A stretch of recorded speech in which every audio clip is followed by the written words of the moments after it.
Samantala, naglabas na ng warrant of arrest ang Taguig Metropolitan Trial Court laban kina Cedric Lee, Dennis Cornejo at 5 iba pa.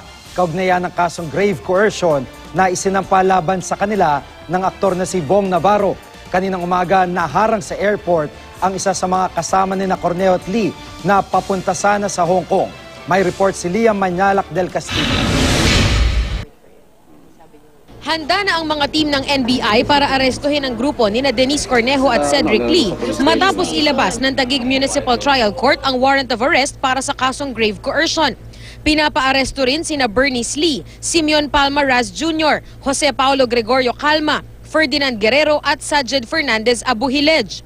Ang grupong inakusahan ng aktor at TV host na si Vong Navarro na nambugbog, nanakot at nagbantaraw sa kanya.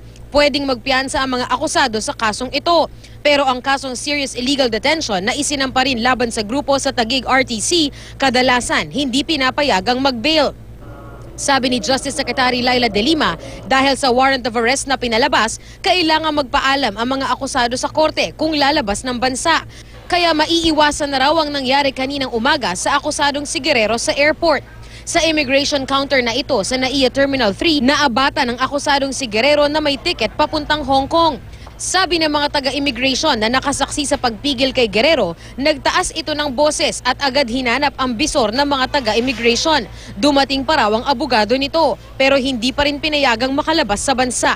Ang instruction ko, if any one of those in the LBO for this particular case, the Vong Navarro case, would show up at the airport na walang permission from either the NPS or from the court, they can be detained and arrested for attempt to obstruct justice. Kaduda-duda raw, sabi ni De Lima, ang timing ng pag-alis ni Guerrero. Kung legitimate ang pag-alis nila, what will prevent them from asking permission? Patuloy na tinatawagan ng GMA News ang kampo ni Cornejo at Lee, maging ang mga abogado nila, pero wala pa silang pahayag sa ngayon.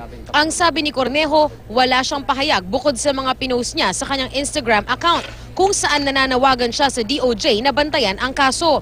Huwag daw sanang konsintihin ang isang taong may history ng rape. Sa isang post, sinabi pa nito na wala pang 10 araw, may galaw na raw sa kaso. May panawagan din siya kay Navarro na huwag daw gamitin ang kasikatan nito.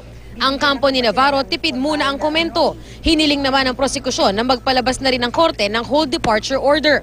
Bukas din didinggin ng Taguig RTC ang mosyon ni Cornejo at Lee na kumukwestiyon sa kasong isinampa sa kanila ng NBI. Liam Manyalak del Castillo, GMA News.